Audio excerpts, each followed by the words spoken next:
Police say they've caught the suspect who tried to kidnap a teenage girl outside a middle school in Thornton. Thanks for joining us. I'm Kim Christensen. And I'm Tom Green. The suspect is an 18-year-old man who was originally captured on security camera footage, according to Thornton police. For more on what we know now, Jeremy Hohola is live at Thornton Middle School, telling us what police are saying. Jeremy? Yeah, that's right, Tom. What happened here at Thornton Middle School sounds like a pretty terrifying moment for a teenage girl. This incident happened yesterday. Police say a man tried to abduct her. This happened yesterday around 11:20 in the morning as a 15-year-old girl was walking. Police shared an image from security camera footage showing the suspect dressed in a black shirt, some jeans, and wearing what appears to be a backpack. Now, this afternoon, the Thornton Police Department announced they arrested the suspect, who's been identified as 18-year-old Stephen Hausman. He's been arrested on kidnapping, assault, and criminal attempt of sexual assault charges. From what we can see, this suspect has a clean record. He has been booked into the Adams County Detention Center at this hour, and police credit information coming from the public that led to this arrest. However, the police department would not disclose anything else this afternoon. They would not take any questions from the media during their news conference. In the meantime, we have obtained a letter from Thornton High School that was sent out to the community and parents. In that letter, officials described that the suspect was actually a student at that high school, and he was arrested on campus yesterday. The letter goes on to say Hausman will not be allowed on campus pending his criminal case. Live in Thornton, Jeremy Hohola, 9 News. All right, we'll continue to follow that one. Thanks, Jeremy. A state agency is calling what happened at a Chevron well in northeastern Colorado unprecedented. On Sunday, April 6th, there was a blowout at Bishop Well near Gailton in Weld County. Water, crude oil, and gases spewed into the air. It took 5 days to contain. 9 News Northern Colorado reporter Amanda Gilbert checked in with the Energy and Carbon Management Commission for a better understanding of what happened.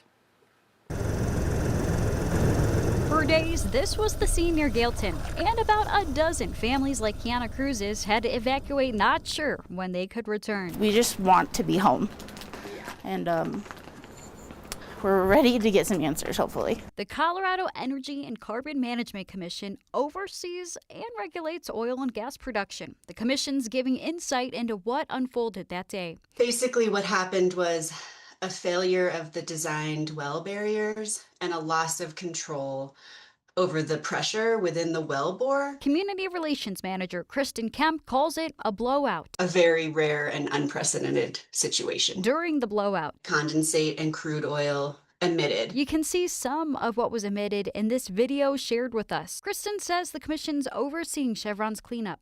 Hold Chevron accountable to our remediation standards, and how that occurs is lots of testing, lots of remediation, and then testing again. The short answer right now, cleanup is not over. So there is still more remediation to take place. So until the remediation tests meet our thresholds of cleanup, remediation will continue. But people like Kiana have been able to return home.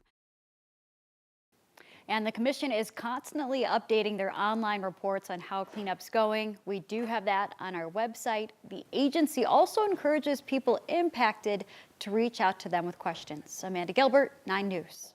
I think they're going to get a lot of questions. I mean, kids were out of school for over a week. I mean, there was like a lot of uncertainty. There was, and school is finally back in session. They actually replaced all the wood chips at that school property. Just to be safe. Good decision. All right. Thank you, Amanda. Some more clouds today over Lookout Mountain. Of course, when you look like that, you're talking about a pretty good chance of rain in some areas. The question is, where are those clouds headed? Kathy Sabin's with us now, our Chief Impact Meteorologist, telling us more about what's going on out there right now. We love the rain. We need the rain because when I talk about rain, I'm not talking about elevated fire danger. What we don't want is lightning and hail. And there's a little thunder and lightning with these dark clouds off to the west, but most of it is rain that we're talking about. The severe weather threshold is low tonight and tomorrow, so these scattered storms will be bringing beneficial rain to many areas. And a cooler temperature trend. Temperatures this afternoon in the 60s, which is average for this time of year. But wow, if you were out for any length of time, that wind has been really really picking up out of the south. And it's strange because it had kind of a cool feel to it, considering it's a southerly wind and not a northerly wind. But yeah, the wind is still going pretty good south and east of the metro area. So the chance for rain looking pretty good here between the next hour, maybe two. 30 to 40% chance we'll see a shower, and then the chance for rain definitely does go down over the next few hours. We're in between storm systems, one low pressure area over northern Oklahoma, and then this other one kind of cut off from the main flow over the Four Corners area, generating the showers and the wind. They're coming up from the south and tracking north and northeast. Snow level about 8,000 feet, but a couple of these showers could cross into Denver as the evening drive is underway. So don't be surprised to see a little rain on the windshield, but temperatures are really comfortable the next few hours. We have a chance for showers and storms again tomorrow. We'll have the timing and impact of that, plus a look ahead to the weekend in just a bit. The Boulder County Coroner's Office has identified the man who died in the Stone Canyon fire last summer. The remains of 74-year-old Kevin James Tracy were found in a home on Eagle Ridge Road in Boulder County, just outside of Lyons.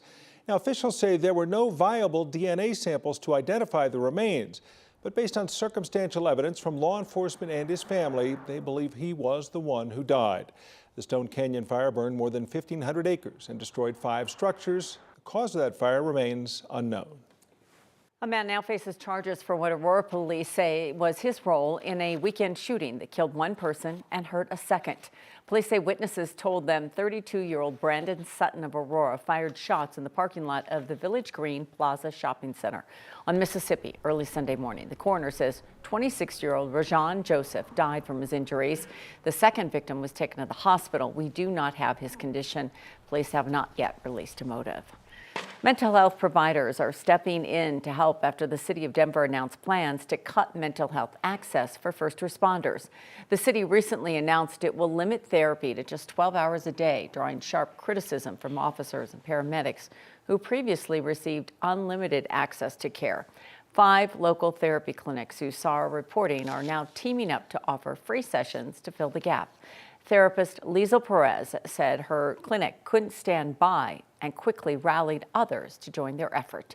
The group includes Peace of Mind, 5280, Access Integrated Mental Health, and 3 other providers. So the first thing I did was call all my friends and say, hey guys, we're doing this thing. Do you want to help? And within a day, we had 4 other therapy clinics that were ready to go.